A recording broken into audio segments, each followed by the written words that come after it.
Qué bueno volver a saludarlos. Estamos en esta ronda de encontrar a los líderes de Colombia, a los líderes de la región del eje cafetero que han tenido que afrontar este momento de pandemia, de cuarentena que ya ha ido pasando, pero que permanece en la mente, en el corazón, en el recuerdo de todos, sobre todo porque este es un tiempo en el que sin duda hemos tenido que pues repensarnos, reinventarnos y en la medida en la que nos reinventamos hay que estar trabajando mucho hacia adentro para que se vea hacia afuera.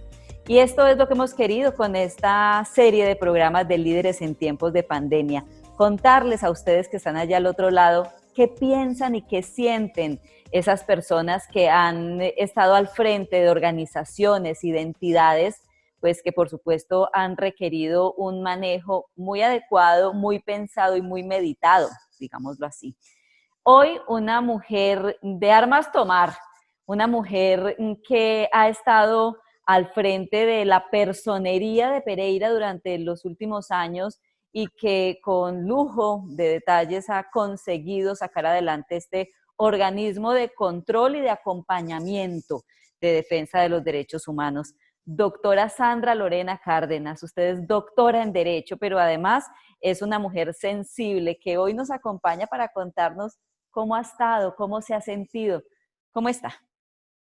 Bueno, muy buenas, un saludo muy especial para todos. Estoy muy complacida de estar en este espacio para abordar estos temas de tanta actualidad y sobre todo desde un ámbito que a mí me gusta mucho desarrollar en todos los espacios, como es la parte humana de todos nosotros.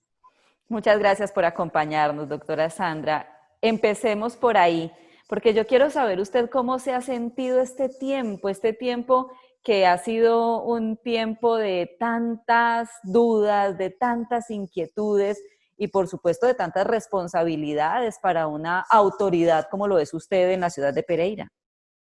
Bueno, Claudia, pues no se puede negar y desconocer que como ser humano, al igual que todos, iniciando toda esta crisis, yo sentí mucho miedo. Miedo, por supuesto, por mi familia, por mis seres queridos, miedo en general por la sociedad de lo que pudiera pasar, pero también miedo por mí y en particular porque, como sabemos, hace año y medio yo tuve una situación de salud bastante delicada y que en alguna parte del diagnóstico comprometió mis pulmones. Entonces, cuando todo esto empezó y se conocían detalles de cómo ataca el COVID-19 y hablaban del tema pulmonar, la verdad yo sí sentí mucho miedo por mi integridad y por todo lo que podía pasar con toda esa incertidumbre. Pero pues bueno, todas esas situaciones con documentación y analizando muy bien las recomendaciones de los expertos en el tema, pues debí superarlo, además pues por el rol de liderazgo que debía ejercer desde la personería de Pereira en ese momento para tomar muchas decisiones que en su momento fueron adecuadas y que ya hoy pues estamos adaptándonos a estas nuevas realidades. Qué bueno que usted lo trae a colación, doctora Sandra, y es el hecho de que una cosa es enfrentar este momento desde el liderazgo cuando uno está sano y no necesariamente tiene una patología previa, pero usted sí la tiene y usted sí la ha tenido y aún así ha estado en la calle y ha estado trabajando responsablemente, por supuesto. Uno de qué se llena cuando está en una circunstancia como estas y lo que hace es salir a responder por su cargo cuando la salud también puede verse afectada. Bueno, Claudia, pues la primera semana cuando se presentó toda esta situación y en la que todo el sector público guardó la cuarentena estricta, yo recuerdo mucho que estaba en la oficina ultimando detalles y analizando también qué se iba a hacer, pero por supuesto con la intencionalidad de también mantenernos en esa cuarentena. Y a la personería de Pereira llegó una señora con una niña de 3 años. No la dejaron ingresar al edificio, obviamente, porque ya todo esto había empezado.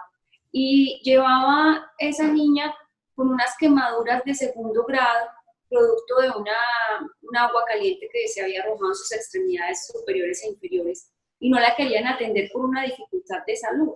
Y fue a buscarnos hasta allá desde lo presencial.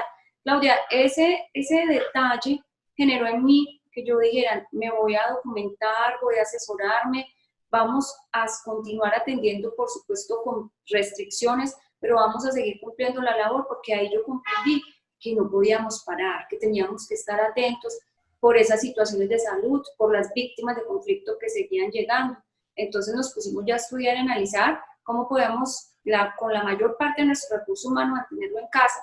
Pero yo, Claudia, desde que esto empezó a la fecha, de lunes a domingo, no he parado un solo día de estar al pendiente de todas mis responsabilidades. Lógico, con toda la asesoría médica por mi condición de salud particular, con todos los protocolos que debo asumir, pues teniendo en cuenta esa preexistencia, por así decirlo, respecto de mi salud. Claro, y como usted lo dice, llega el sentido de responsabilidad. Este que es un sentido que uno tiene por dentro y que otros desarrollan más, que unos desarrollan más que otros, y que en su caso pues es un sentido muy desarrollado, doctora Sandra. Usted ese sentido de la responsabilidad lo tiene casi que por encima de tantos otros sentidos, ¿no? Sí, la responsabilidad y sobre todo los compromisos, Claudia. Los funcionarios públicos asumimos todos unos compromisos con la ciudadanía en mayor o menor medida, pero los tenemos. Y yo pienso que en una dificultad como la que actualmente se vive a nivel mundial, esas responsabilidades se hacen más fuertes y la sociedad nos necesita más. Máximo una entidad donde velamos por derechos humanos y fundamentales y que en este momento realmente se han avivado esas perspectivas de necesidad. Y creo que puede ser algo también bonito, Claudia, es trabajar desde el ejemplo. Mi mamá y mi abuela decían, el ejemplo arrastra. Y pues en mi equipo de trabajo, al verme pues con este compromiso, dedicación y esfuerzo, no han sido inferiores, y ya sea desde casa o en terreno hemos estado ahí al pendientes de toda esta situación. Claro, como tiene que ser. Doctora Sandra, ¿usted qué ve de este país? ¿Cómo proyecta este país desde el punto de vista público, pero también desde el punto de vista de derechos humanos? Hoy cuando se sienta a pensar esta ciudad, Pereira, y esta Colombia, ¿qué le viene a su cabeza? Bueno, pues yo pensaba antes de que pasara todo esto de una forma y más bien te cuento la que pienso ahora. Yo creo que esto que ha sucedido nos genera una necesidad de cambio. Tenemos una constitución política que ya está obsoleta para las actuales realidades. Necesariamente el Estado se debe reformar. Necesitamos un Estado más ágil al ciudadano. Necesitamos romper los paradigmas de la presencialidad para cumplir en los diversos ámbitos de lo público. La justicia debe superar la escrituralidad y pasar a lo virtual. El tema de la educación, sin duda, cuántas enseñanzas estamos teniendo con una virtualidad para la cual no estábamos preparados. Entonces allí también hay que escalar y hacer grandes reformas que permitan aumentar calidad, pero también con estas nuevas situaciones asumir otras perspectivas y otras modalidades de educación que muy seguramente van a continuar con la virtualidad inmersa en ella.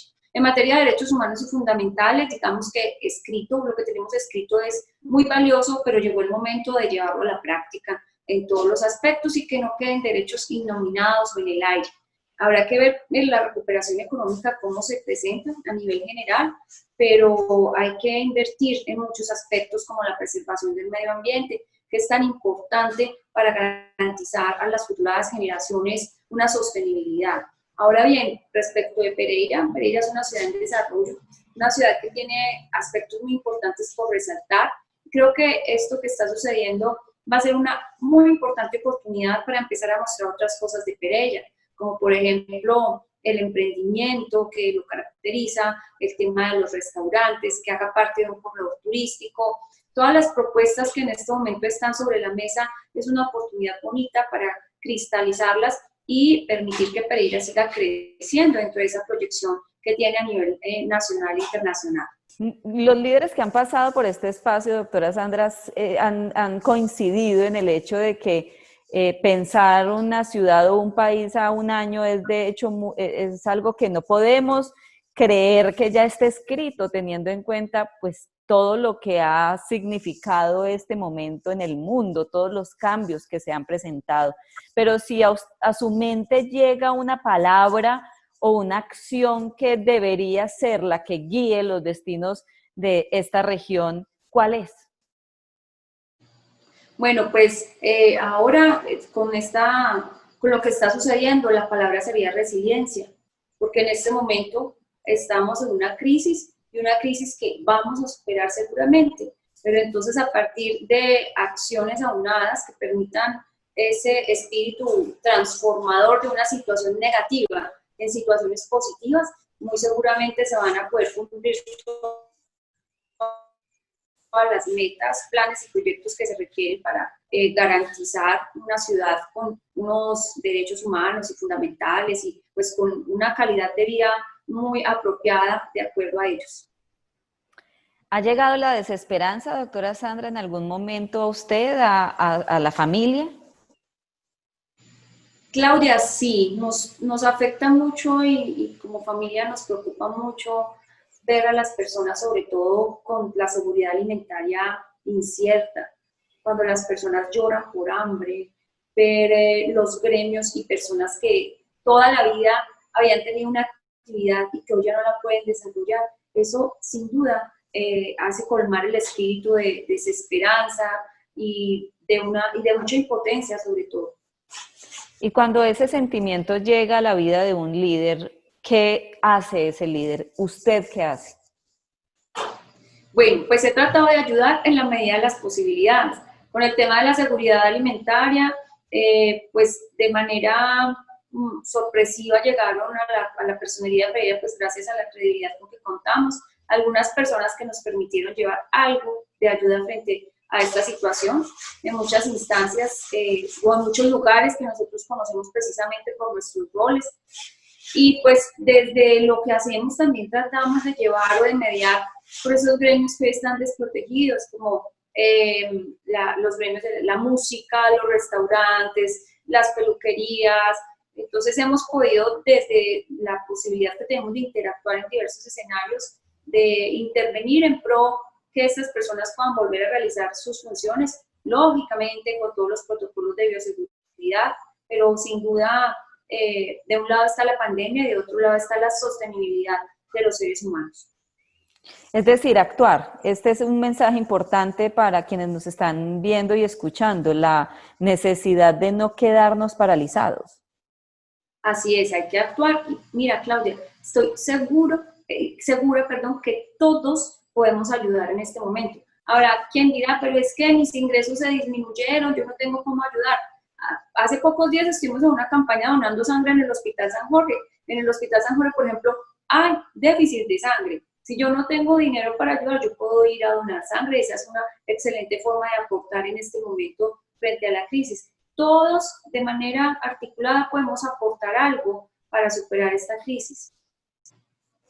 Doctora Sandra, todos hemos tenido miedo y tal vez uno de los más recurrentes en este tiempo y pues más en su condición de tener una patología previa, el miedo a contagiarnos es uno que ha permanecido. Pero diferente a ese miedo del contagio, ¿cuál otro ha sentido usted muy fuerte durante este tiempo? Bueno, sin duda una de las consecuencias de situaciones como las que vivimos hoy puede ser la anarquía social. Entonces, ese ha sido otro de los miedos, porque cuando se desestabiliza la institucionalidad y ya se presentan estas circunstancias, pues las consecuencias son nocivas. Ese ha sido uno de mis miedos, precisamente articulado con lo que veníamos hablando de la seguridad alimentaria y otras situaciones. Afortunadamente todo está muy controlado, pero ese es uno de los miedos. Otro temor es ver los espejos de otros lugares donde la pandemia se ha descontrolado y que ya se observan pues panoramas desoladores respecto de un número casi incontrolable de vidas humanas que se han perdido. Entonces ese también es otro de los miedos. Definitivamente en esas circunstancias y con miedos tal vez que no dependen de uno, porque dicen que cuando uno tiene un miedo hay que enfrentarlo, pero pues uno cómo enfrenta el miedo, por ejemplo, a la anarquía social. Cuando llegan esos miedos que definitivamente no dependen de mí actuar, sino de, pues, de un colectivo, uno, ¿qué debe hacer? ¿Cómo debe moverse o qué debe pensar cuando ese miedo llega? Claudia, pues hay que documentarse y conocer la realidad. Bueno, en mi caso, yo puedo ir y hacer un recorrido por la ciudad. Las cosas, si bien están en una línea de dificultad, pues que hay soluciones. Entonces eso me llena otra vez y me sube la energía. Y también leer mucho, leer noticias que sean alentadoras y noticias reales, porque es que a veces uno se deja contagiar por rumores o por situaciones que sin duda lo que hacen es bajar el ánimo. Y por estos días hay que tener mucha fe y esperanza y actuar para poder solucionar lo que está pasando. Doctora Sandra, usted es líder en medio de funcionarios del sector público y esto es diferente, es importante decirlo porque hasta ahora hemos tenido por aquí, por estas pantallas, a muchos empresarios privados, pero cuando hablamos del sector público, la responsabilidad es una responsabilidad diferente. Terminemos con esto, con cómo se asume esta responsabilidad desde el sector público y con cuál es en su percepción el actuar que deben tener los funcionarios, no solamente los de alto rango, sino los de oficinas que son más operativas, el actuar que deben tener en este tiempo para garantizar la estabilidad y evitar lo que usted ha dicho, esa anarquía social que tanto temor nos genera. Bueno, Claudia, en primer lugar, lo público es muy complicado. Eso es algo que no podemos desconocer y aquí no podemos pues, decir mentiras. Es un medio bastante pesado, difícil y yo diría hostil. Todo lo que tú hagas es sujeto de cuestionamientos. Si es bueno, porque es demasiado bueno, y pues si las cosas no se hacen bien, con mayor razón. Entonces, estás expuesto de manera permanente. No obstante, quienes lo hacemos por convicción, entonces la manera de salir adelante y de demostrar el compromiso, sin duda es con el trabajo decidido, con un trabajo que verdaderamente se haga con amor. Yo todo lo que hago lo hago desde el corazón porque yo estoy en este cargo por convicción. Entonces, esa debe ser, yo creo, la motivación de todos los servidores públicos. Por supuesto, los cargos nos permiten tener una calidad de vida, pero el trabajo diario, desde que empieza la jornada, las mías a veces empiezan a las 4 de la mañana y terminan a las 12 de la noche. Y también llenarme de motivación y esperanza, sabiendo que con cada acto, por pequeño que sea, le estoy aportando a la sociedad. Y pues con los demás servidores públicos en estos días ha sido complicado generar esos sentimientos motivadores, esos sentimientos de inspiración. Pero porque todos en estos días hemos pensado en nuestras familias y en nosotros. Pero el tema del trabajo en casa y otras responsabilidades también ya se ha ido asumiendo y yo creo que nos van a quedar grandes enseñanzas, como te decía previamente, y es que no todo en lo público tiene que ser presencial. Definitivamente hay muchas actividades que se pueden hacer desde casa. Y creo que la palabra de moda, así suena un poco cliché, que es reinventarnos, sin duda desde lo público también vamos a salir con grandes transformaciones que será en beneficio de la ciudadanía. Hoy, por ejemplo, ya estamos en el cambio hacia ciudadano digital, que lo cual se da pues, de mucha aceptabilidad en este momento de la endemia, que ya tenemos que aprender a convivir con el virus. Bueno, pues esta será la enseñanza que nos deje, doctora Sandra, la necesidad de adaptarnos a estas cosas nuevas que nos ha traído el mundo y adaptarnos como ciudad, porque esto no es solo de personas, sino que es también de colectivos. Y es ahí donde necesitamos pensar colectivamente y es también ahí donde necesitamos líderes que en el sector público también ayuden a engranar como usted lo ha hecho con esta función que está cumpliendo. Doctora Sandra, gracias por compartirnos sus pensamientos. Esperamos que en casa todo esté muy bien y que sigamos así de bien para poder seguir liderando. Muchas gracias a ti por la invitación, un espacio muy agradable y un saludo para todos los que nos acompañan.